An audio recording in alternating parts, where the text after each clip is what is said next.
Yo, it's your man Random Man here with DefinitelyAmazing.com on the road again, and a great moment for me because it all comes back in circle. I get to interview the man who I say is very influential in everything that Definitely Amazing did in our first year. Mr. Mike, the man behind the brand, as I like to call him, the brand of YUME. Since we're talking about full circle, let's get right into it. How did you come up with the concept of YUME? Oh man, so this is Mike Peterson, aka YUME Mike. The whole idea for YUME came about because at the time I was doing a lot of concerts, producing concerts, and college programming across the country. And my younger brother, Chris Faust, who's a really dynamic MC, this was actually the beginning days of his career. And he came to me, he was like, yo, we went out, we bought all the studio equipment. He's like, yo, I want to be an artist. And I was like, well, you know, I'm heading to VA. We're going to do this concert with Young Jeezy and Joel Santana. So, yo, let's get it. You know what I mean? Let's go down there and do it. We made these shirts at the time. The company I ran was Abstract Management and Consulting. And so we did this thing that said A.Dream. You know what I mean? And so we came out there, we went out there with the whole outfit, and people loved the shirt, man. Like, Jeezy was just like, yo, that shirt is crazy, man. A.Dream on the back, it said, I heart hip hop. And at the time, nobody was really doing that. So from there, you know, just from the interest of the artists that we were working with, I was like, oh, man, I need to really create more of a community atmosphere, something where people, you know, creatives can really get together and get into their craft and do what they. I was working with this artist, and we were just kicking names back and forth, and you know, we looked up the Japanese translation for Dream. I'm a big anime manga fan. I've always loved Japan, and it's kind of like the different things that come out of there, the crazy, quirky things that come out of Japan. And so we found the translation for Dream was Yume. As well as phonetically famous. So I was like, oh man, that's the perfect name. So from there, birthed Yume. It was like maybe from a year and a half from the date of deciding to do it to the actual fruition of our first experiment, which is the YUME Loft. The company is built on is we have a strong communal base, especially during the creation of the loft itself. The whole idea of the YUME Loft was to create a safe haven. I mean, we opened up in the middle of Crown Heights, like you said, on a block where you have a methadone clinic and nothing but warehouses. I mean, the idea is that we wanted to create, you know, the roads that grew from concrete. And the whole concept is that, you know, it's all based on community, which is also why we're sitting in Broward Park. Yeah. You know, because we're building a lot of community throughout the park, throughout Crown Heights. And it's really important that, you know, you always put your hand out to reach out to someone and see what they come back with. And that's what the whole concept was. I mean, it just so happened that you happened to come in that day, but that was the whole mantra entirely. It didn't matter where you came from, what you were doing, whether you were the coolest art guy or you were an accountant.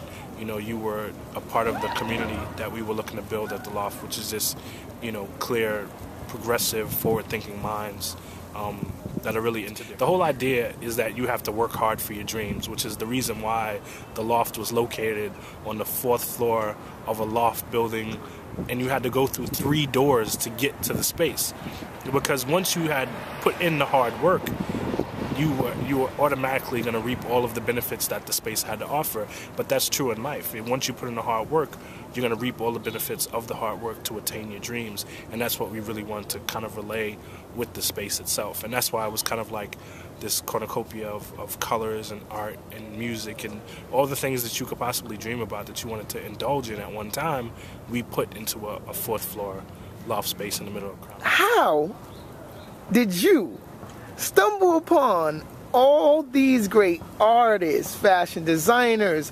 I mean, the entertainers. We're going to get into the entertainers because YUME is known for being I guess, the birthplace and the birth center of a lot of people's careers. We're going to get into the entertainers, but let's talk about the artists and fashion designers. I mean, you just had them all. It was all based on my personal tastes, to be honest. That's the one thing about YUME. Even in building the space, what we wanted to do is kind of transpose the idea of who YUME was, make that name into a person. And if that person were to be into art, this is the kind of art they would be into. If that person were to be into music, this is the kind of music they would be into. If that person was into politics, that person was into anything. So we just kind of put it in the pot, we stirred it up, and we spit it out. In the universe, if you build something, you know, like they say, it'll come. But the universe, you have to work diligently to make sure that your universe is in the right place. So of course you're going to meet all of those great artists and you're going to meet all of those great people. As long as you're out being positive and trying to do something for a communal base, then you'll find the right people for your community. You know what I mean? Like, that's pretty much, you know, I didn't really seek out any of those people in many respects. They just kind of floated in the firm in itself. We did a lot of work with universities. We did a lot of work with, you know, top, you know, Forbes 500 companies, and we did a lot of marketing and all this other wonderful stuff.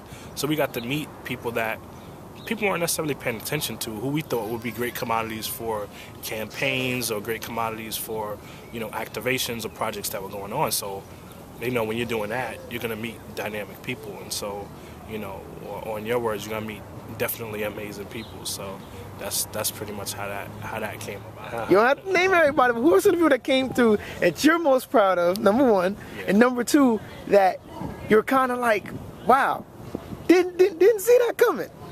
Well, first and foremost, I'm going to say every artist that has flourished and become extremely successful, I saw it from the beginning, else they wouldn't have been down with us like that, you know what I mean? Like, and then also too, well, let me even rephrase that. Every artist that was willing to put in the hard work to become successful, you could see that from the very beginning. So even before we built the Loft, the idea of these artists connecting and working together started before that. You know what I mean? We used to do these events at Sputnik all the time, which is why we had our launch party there, where we would just bring together artists from all across New York City, put them on a stage and just work. You know, I remember the early days of one of the artists, Wordspit, who's actually, you know, been doing a lot these days. I remember the early days when Wordspit was just like rapping and he wasn't really like formulating, you know, performances, and he would come early to Sputnik and he would just get on stage and just practice and practice and practice.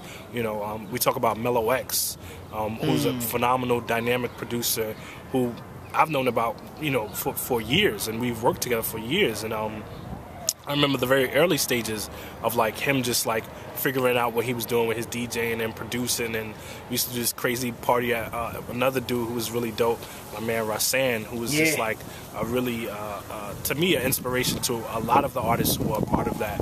You know, and then we talk about Out of Sight, obviously my brother Chris Faust, who, you know, he's been brought up through all that. He was a part of all of those movements.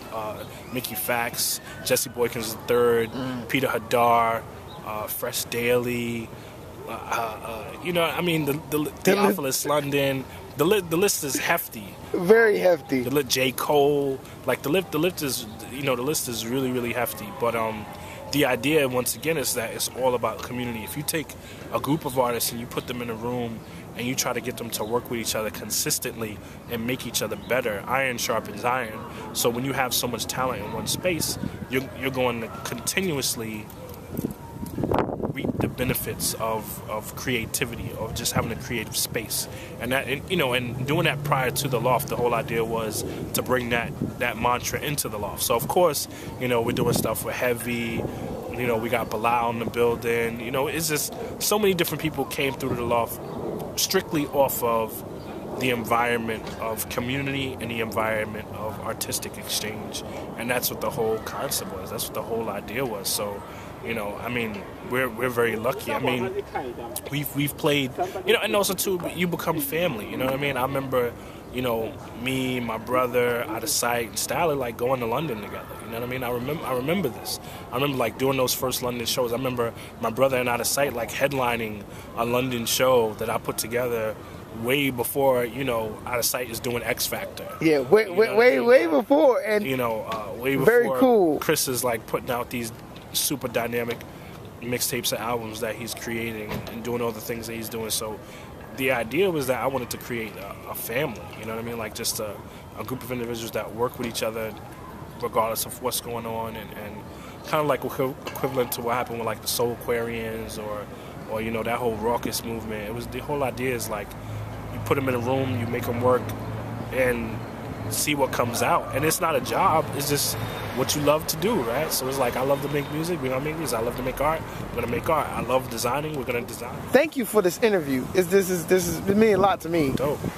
And tell everybody your site. Tell everybody what they, Twitter, all that good stuff. Check up. I don't tweet that much, but it's at YUME Mike.